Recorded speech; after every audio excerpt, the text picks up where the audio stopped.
Una Nuorese in grande spolvero ha rifilato 2 gol al Portocorallo, condannandolo al terzo posto e costringendolo a disputare la semifinale playoff contro il Taloro Gavoi. E questo è il verdetto della gara che ieri ha chiuso il campionato alla Nuorese, terminato con una grande festa. Il 2-0 rifilato alla formazione di Virgilio Perra consente alla Nuorese di vendicarsi per la sconfitta immeritata subita nella finale di Coppa Italia.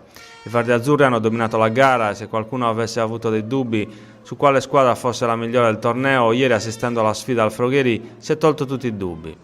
La cronaca, il primo affondo dagli ospiti al secondo minuto con Vignati che di testa su corner manda la palla fuori. La Nuorese però alla prima occasione passa in vantaggio. Sias dalla destra serve Cocco, il capitano stoppa di petto e appoggia per Bazzoni che da fuori aria indovina il fendente che sorprende Manis. È il sesto minuto.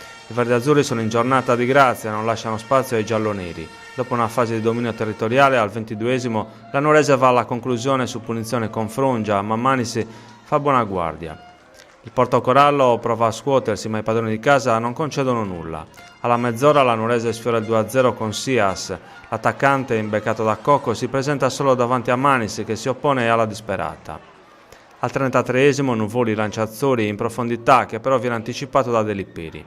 Non si fa attendere la risposta alla Nuorese che con Puddu di testa non riesce a sfruttare un lancio di Frongia. I verdi-azzurri sono i padroni del centrocampo con Alessandri che domina sugli avversari. Nel finale i gialloneri si fanno vedere dalle parti di De Lipperi. Al 40esimo De Pau non sfrutta uno sbaglione difensivo, mentre Frongia qualche minuto dopo anticipa Taraschi.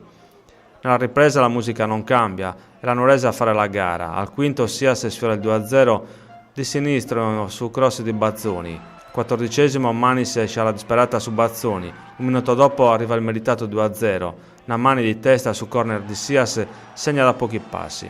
Al 25esimo Sias si distende sulla fascia, entra in aria e tenta di sorprendere con un pallonetto Manis che però sventa la minaccia.